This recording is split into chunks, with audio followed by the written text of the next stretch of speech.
Hey everybody, what's going on? This is Brian. We are back, and today we are taking a look at the new 2021 Michter's Toasted Barrel Bourbon. This is a toasted version of their US1 bourbon, and so with that being said, after we go ahead and break down the flavors of this, we're going to compare it to the US1 and see how much of a difference the toasted version makes. The Toasted first came out in 2014. It also came out in 2015. We saw it again in 2018, but that was the last time that we saw it. So it's kind of exciting to have it back again in 2021. And right away on the nose, you get this smooth smoke that covers everything. You get subtle notes of creme brulee or toasted sugars, but there's definitely this vanilla note that's present. There's like a warm bread, like the sweet Hawaiian rolls. That warm sweet bread note. There's something that I keep thinking is slightly like amaretto, kind of a cherry liqueur type profile, maybe almond a little bit or almond paste. There's something that almost comes off like tapioca pudding or there's something that's got a viscosity that smells like pudding, but it's got a little bit of lift to it. Like there's a little bit, maybe a hair of citrus or a hair of salt to kind of lift it up a little bit. And if not like a tapioca pudding note, it's some kind of coconut cream pie. So there's like fresh shredded coconut, very creamy, tying in with the vanilla notes that we said. And then a little bit of this toasted sugar and layer of smoke that kind of covers everything on the nose. Let's go ahead and dive into the palate. There's a balance of spice that enters first.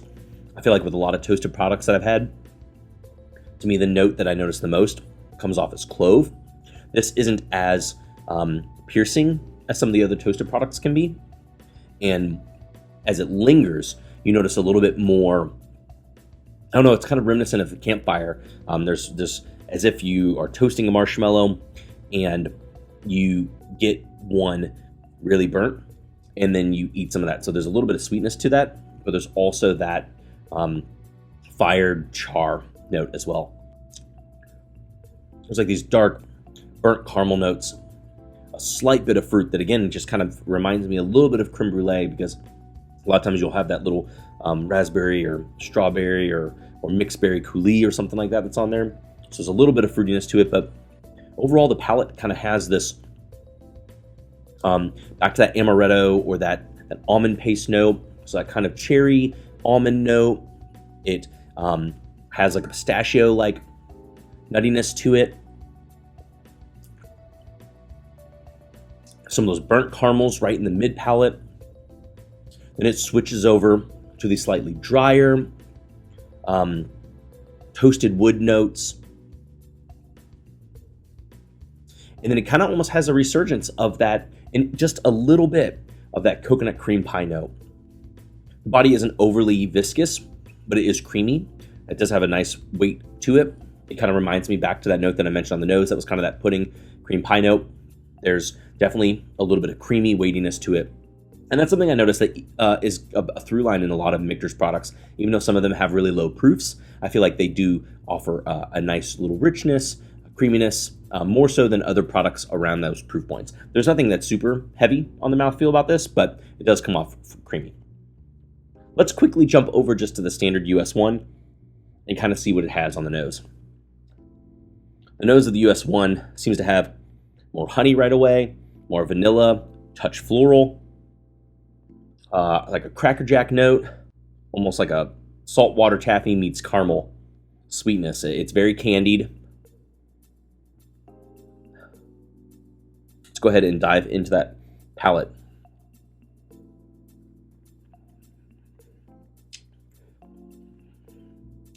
Palate has some toasted oak notes, has some vanilla and caramel notes. It's pretty standard.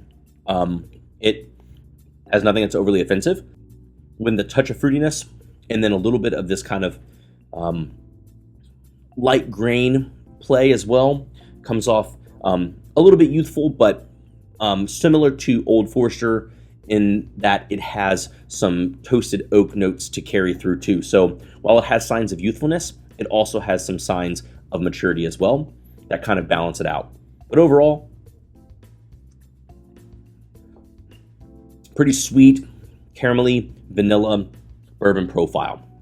Let's go back to the toasted and see what that might do to the flavor. Oh yeah, again, you notice it immediately on the nose, that extra layer of toasted caramel on the nose. It's a little deeper. It's got a little bit more complexity to it. It's not overly complex, but you can tell there's a little bit more depth to the sugars from more sugar development from the toast. Drink again. And the palate, it really changes. You don't get this overly sweet, like plain run-of-the-mill bourbon anymore, with the vanillas and caramels. That's kind of just standard bourbon profile. You get some depth that's added there. You get layers that are added there. I can't exactly break it down. There's like a little bit of tiramisu in there, so you get like a little bit of espresso, a little bit of cakiness, a little bit of chocolate, a little bit of toasted woods, toasted sugars in there. And honestly, I think if the notes that I was presenting weren't enough already, it's that little touch of that coconut cream pie note that's there towards the end, where like the finish is starting to get kind of dry. It's starting to get more of that smoke note come out, and then that little bit of sweetness kind of just kicks in, and it keeps it, for at least for me, from being too uninteresting as it lingers, too dry, too quick to finish.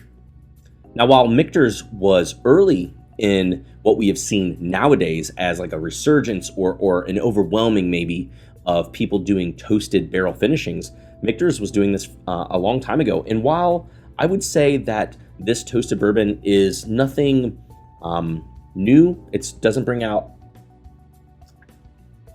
anything that you can't find on the market, what I think it does have is a profile that's done well. I feel like what they've been able to learn in the time that they've done it is something that a lot of newer folks are going to possibly be able to learn from. From some of the other toasted products I've had, there aren't a lot of them that I don't find to be either overly drying or have a lot of spice notes to it that don't exactly resonate with me. And to me, I either want something to be like just subtly done and add a little bit of nuance, or maybe something that's really wacky out there but seems to fit. And the Michter's does seem to add a bunch of depth to it. So while the US one is a pretty affordable bottle on the shelf, while I might not exactly say it's the best $50 bottle you can buy, and with the MSRP of the toasted going up to $100 and being pretty hard to find, that's not really something I can answer for you whether it's worth going after. But what I will say is that the product that you're going to get is going to be full of these darker toasted sugar notes, a little bit of a surprise ending, and it definitely has more maturity, more depth than the US one. And what it loses, it seems like, is some of the more younger, youthful graininess that you notice in the US one, which is a welcomed change. If that sounds like something you'd be interested in trying, by all means, have at it. I'd also be curious to hear if there are other toasted products out on the market that you all are interested in. Leave me some messages down below and let me know what your favorite toasted products have been. Thanks everybody for tuning in again to the channel. I appreciate it as always. If you haven't already, subscribe down below. Leave me a thumbs up. Let me know if you're enjoying the content. If you want to hear more content, please subscribe to the Entry Proof Podcast. That's a podcast that I do with Drew P. Whiskey, and he's also here on YouTube. We're generally live over on his channel on Thursday nights, doing blind tastings, general chit chats, or talking about our barrel picks. If you want access to the barrel picks or fund the channel here or what Drew P. Whiskey is doing, consider supporting us on Patreon. That's patreon.com/entryproofpodcast. Until next time, everybody, we'll see you later.